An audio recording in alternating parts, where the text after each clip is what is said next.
Pengkhotbah pasal 11. Pedoman-pedoman hikmat. Lemparkanlah rotimu ke air, maka engkau akan mendapatnya kembali lama setelah itu. Berikanlah bahagian kepada 7, bahkan kepada 8 orang, karena engkau tidak tahu malapetaka apa yang akan terjadi di atas bumi. Bila awan-awan sarat mengandung hujan, maka hujan itu dicurahkannya ke atas bumi.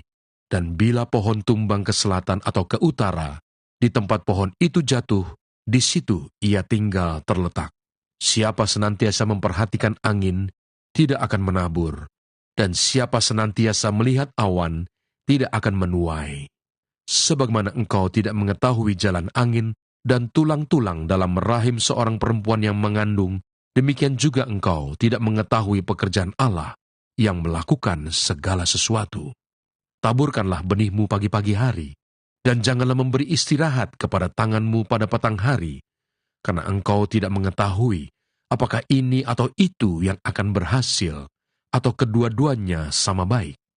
Terang itu menyenangkan, dan melihat matahari itu baik bagi mata. Oleh sebab itu, jikalau orang panjang umurnya, biarlah ia bersukacita di dalamnya. Tetapi hendaklah ia ingat akan hari-hari yang gelap, karena banyak jumlahnya.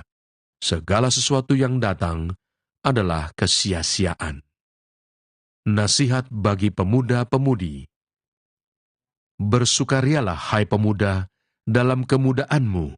Biarlah hatimu bersuka pada masa mudamu, dan turutilah keinginan hatimu dan pandangan matamu. Tetapi ketahuilah bahwa karena segala hal ini, Allah akan membawa engkau ke pengadilan. Buanglah kesedihan dari hatimu, dan jauhkanlah penderitaan dari tubuhmu, karena kemudaan dan fajar hidup adalah kesia-siaan. Pengkhotbah pasal 12. Ingatlah akan penciptamu pada masa mudamu, sebelum tiba hari-hari yang malang dan mendekat tahun-tahun yang kau katakan, tak ada kesenangan bagiku di dalamnya.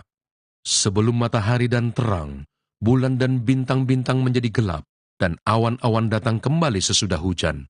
Pada waktu penjaga-penjaga rumah gemetar, dan orang-orang kuat membungkuk, dan perempuan-perempuan penggiling berhenti karena berkurang jumlahnya, dan yang melihat dari jendela semuanya menjadi kabur, dan pintu-pintu di tepi jalan tertutup, dan bunyi penggilingan menjadi lemah, dan suara menjadi seperti kicauan burung, dan semua penyanyi perempuan tunduk. Juga orang menjadi takut tinggi, dan ketakutan ada di jalan.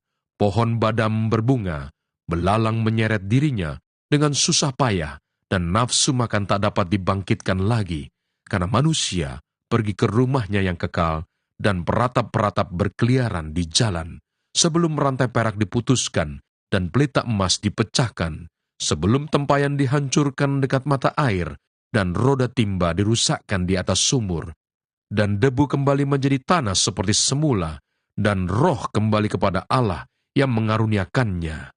Kesia-siaan atas kesia-siaan. Kata pengkhotbah, segala sesuatu adalah sia-sia. Akhir kata. Selain pengkhotbah berhikmat, ia mengajarkan juga kepada umat itu pengetahuan. Ia menimbang, menguji, dan menyusun banyak amsal. Pengkhotbah berusaha mendapat kata-kata yang menyenangkan dan menulis kata-kata kebenaran secara jujur. Kata-kata orang berhikmat seperti kusa, dan kumpulan-kumpulannya seperti paku-paku yang tertancap diberikan oleh satu gembala. Lagi pula, anakku, waspadalah. Membuat banyak buku tak akan ada akhirnya, dan banyak belajar melelahkan badan. Akhir kata dari segala yang didengar ialah, takutlah akan Allah, dan berpeganglah pada perintah-perintahnya, karena ini adalah kewajiban setiap orang.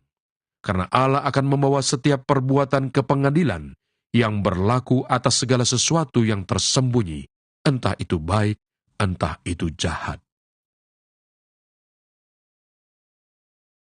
Kitab Kidung Agung.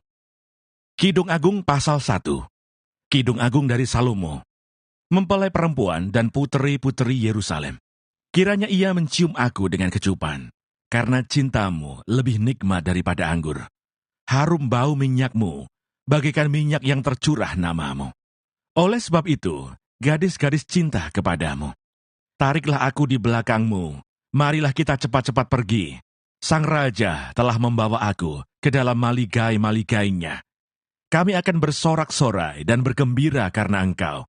Kami akan memuji cintamu lebih daripada anggur. Layaklah mereka cinta kepadamu.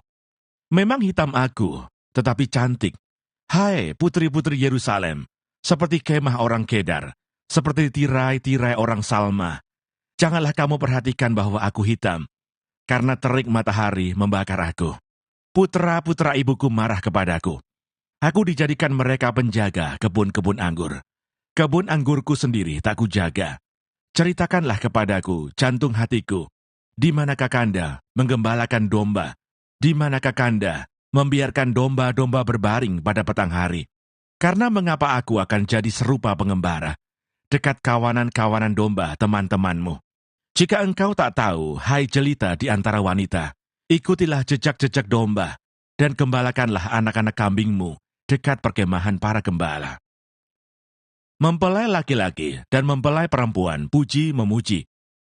Dengan kuda betina daripada kereta-kereta Firaun, kuumpamakan engkau manisku. Moleklah pipimu di tengah perhiasan-perhiasan, dan lehermu di tengah kalung-kalung. Kami akan membuat bagimu perhiasan-perhiasan emas dengan manik-manik perak. Sementara sang raja duduk pada mejanya, semerbak bau narwastuku. Bagiku kekasihku bagaikan sebungkus mur, tersisip di antara buah dadaku. Bagiku kekasihku setangkai bunga pacar di kebun-kebun anggur En-Gedi.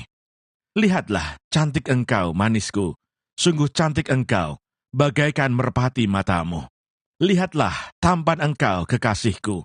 Sungguh menarik, sungguh sejuk petiduran kita. Dari kayu aras balok-balok rumah kita. Dari kayu eru papan dinding-dinding kita.